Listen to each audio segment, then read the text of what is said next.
வைகை ஆற்றின் குறுக்கே கேரள அரசு தடுப்பணை கட்டிட்டு இருக்கு. உங்களுடைய பார்வையில் கேரள அரசின் நடவடிக்கை எப்படி பார்க்குறீங்க? இது அநியாயமானது, அக்கிரமமானது.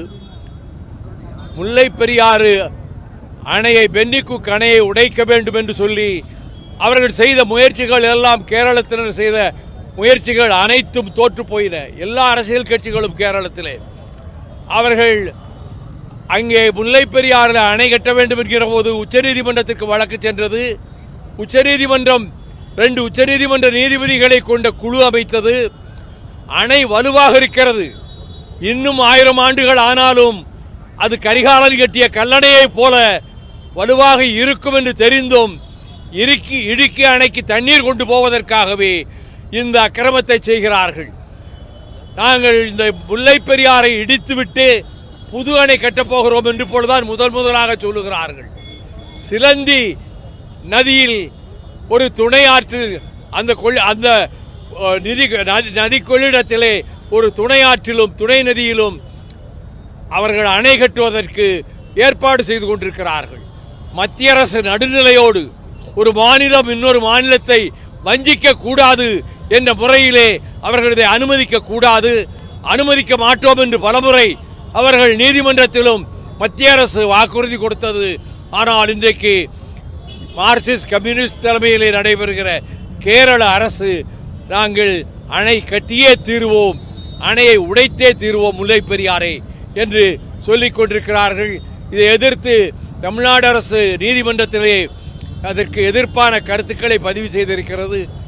இன்னும் வலுவாக அனைத்து கட்சிகளையும் அணைத்து கொண்டு அவர்கள் மத்திய அரசுக்கு நெருக்கடி கொடுக்க வேண்டும். இங்கே அணை கட்டுவதற்கு மத்திய அரசு ஒப்புதல் கொடுக்கக்கூடாது. சுற்றுச்சூழல் அமைச்சரவையும் மத்திய அரசும் அனுமதி கொடுக்காமல் அவர்கள் அணை கட்ட முடியாது. ஆகவே அதற்கு பதிலாக இங்கே ஒரு உபநதியிலே அணை கட்டி முல்லை பெரியாருக்கு வருகிற தண்ணீரை தடுத்து விடலாம் என்று கேரள அரசு கருதுகிறது. இது அநியாயம், இது அநீதி. ஒரு மாநிலத்தினுடைய சட்டபூர்வமான உரிமையை 999 ஆண்டுகளுக்கு போடப்பட்ட ஒப்பந்தத்தின்படிதான் இங்கே முல்லை பெரியாறு பென்னிக்குக் அணை இயங்கிக் கொண்டிருக்கிறது.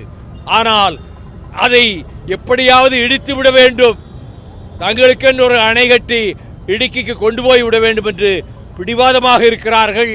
தமிழக அரசும் இம்மியும் அதற்கு இடம் தராமல், இடம் கொடுக்காமல் நீதிமன்றத்திலே போராடி கொண்டிருக்கிறது. மத்திய அரசு இதிலே ஓரவஞ்சகம் செய்யக்கூடாது என்று நான் தெரிவித்துக் கொள்கிறேன். ஆளுநர் மாளிகையிலிருந்து வெளியாகக்கூடிய அழைப்புதல்ல திருவள்ளுவருக்கு காவி உடை அணிவிப்பது, இதை எப்படி பார்க்கிறீங்க?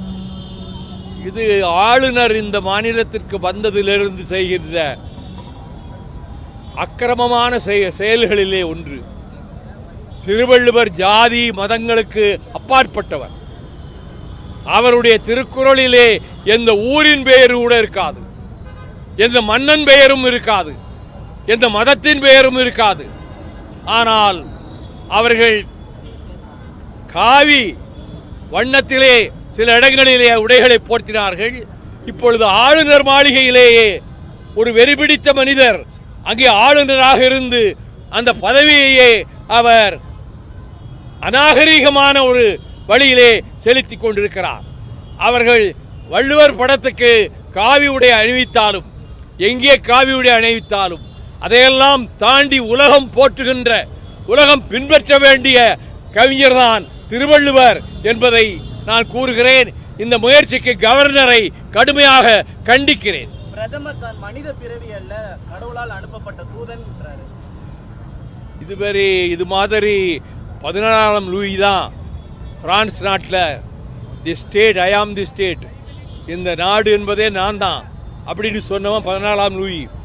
அதற்கு பிறகு இவர், நான் நேரடியாக கடவுளிடமிருந்து வரம் பெற்று வந்தவன், நான் சாதாரணமாக பிறக்கவில்லை, அவன் இறைவனே என்னை, பரமேஸ்வரனே என்னை இங்கே போ என்று அனுப்பி வைத்திருக்கிறார் என்று பேசுகிறார். இது எந்த அளவுக்கு அறிவுடைமை என்பதை மக்கள் சிந்திக்க வேண்டும். இங்கே இப்படிப்பட்ட ஒரு ஆளுநர் இருந்து கொண்டு அந்த பதவியையே அசிங்கப்படுத்தி கொண்டிருக்கிறார், பொய் பேசுகிறார். தமிழ் என்று இடையிலே சொல்லிக்கொண்டே இந்தியையும் சமஸ்கிருதத்தையும் திணிப்பதற்கு வழி பார்க்கிறார்.